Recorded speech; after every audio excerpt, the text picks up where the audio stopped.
চিত্রনায়ক রিয়াজ, সে একটা সময় যুগের সাথে তাল মিলিয়ে অনেক নায়কদের সাথে কম্পিটিশন করে সে সুপারস্টার ছিল। ভালো মানের সিনেমা উপহার দিত দর্শককে। শাবনূর রিয়াজ জুটিটাই বেস্ট ছিল সেই সময়ের। মানে অনেক ভালো লাগতো ভাই, গ্রামের যে চঞ্চল টাইপের যে ক্যারেক্টার গুলো ছিল তারা দুজন করতো। তো সেই কেন ধ্বংসের পথে এমন হাল হলো? এখনো পর্যন্ত সেই সিনেমা করতে পারতো, কেন সেটা হলো না? অহংকার পতনের মূল। আপনারা ইদানিং আপনারাও দেখতে পাচ্ছেন এখনো পর্যন্ত মানে সে হিংসা করে যাচ্ছে। মানে সিনেমা ইন্ডাস্ট্রি যে নায়কগুলো রয়েছে, নায়িকাগুলো রয়েছে, আপনার ভাই বোন, ওরা আপনার সহপাঠী। আপনারা সঙ্গীত নিয়ে চর্চা করবেন, সাংস্কৃতিক নিয়ে থাকবেন সীমাবদ্ধতা। মানে একটা সিনেমার সেটে আরেকজন হিরো আগেরকার সময়ে যেত না, ভালো হয়েছে কিনা এটা একটু দেখি। কিন্তু এখনের যে ইন্ডাস্ট্রিটা হয়েছে সেটার পিছনে অনেকটা গল্প আমি বলি আপনাদেরকে।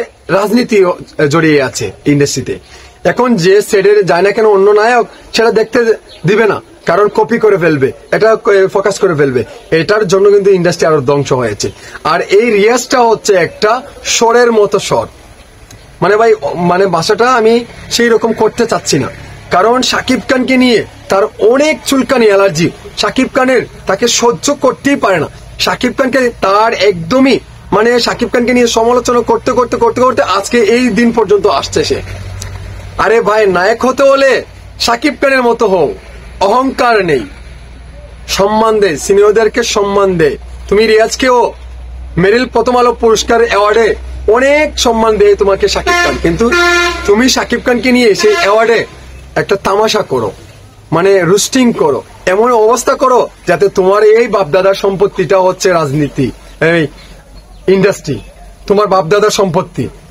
আরে ভাই, নায়ক সবাই হতে পারে, নায়কত্রতা, আরে ভাই নায়ক সবাই হতে পারে, কিন্তু নায়কের যে হেডামটা আছে সেটা ধরে রাখতে কয়জন ব্যক্তি পারে?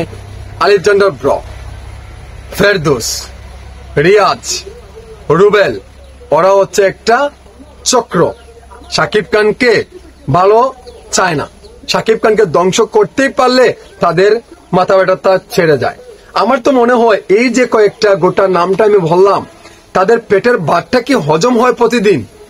মানে শাকিব খানকে নাম না নিলে তাদের মাথা ব্যথা হয়ে যায়। আরে শাকিব খান কেন হিরো বানাবে? শাকিব খান কেন হিরো বানাবে? শাকিব খানের সাথে শাকিব খান যখন সাইড নায়ক হিসাবে কাজ করেছিল তখন তো তুচ্ছ করেছো মিয়া। আর এখন এসে লম্বা লম্বা কথাবার্তা বলো কি আমরা নায়ক হয়েছো। আরে মিয়া, তোমাদের চেহারার থেকে যদি নায়ক হইতে পারতাম না, দেখতে মাগার কি করতে পারতাম। এটা চান্স তো পাই না, মাগার নাইলে নায়ক হলে দেখাতে পারতাম কিভাবে সিনেমা করে না, কষ্ট কিভাবে করে না। আরে ভাই, ডান্স জানি, ফাইট জানি, মাগার অস্ত্রটা চালাতে পারি না। এটাই হচ্ছে দুঃখ। নায়ক বানাও, দেখবে কি করতে পারি। হিরো আলমকে নায়ক বানাই, হিরো আলম নায়ক হয়ে যায়, কিন্তু মাগার আমি নায়ক হতে পারিনি।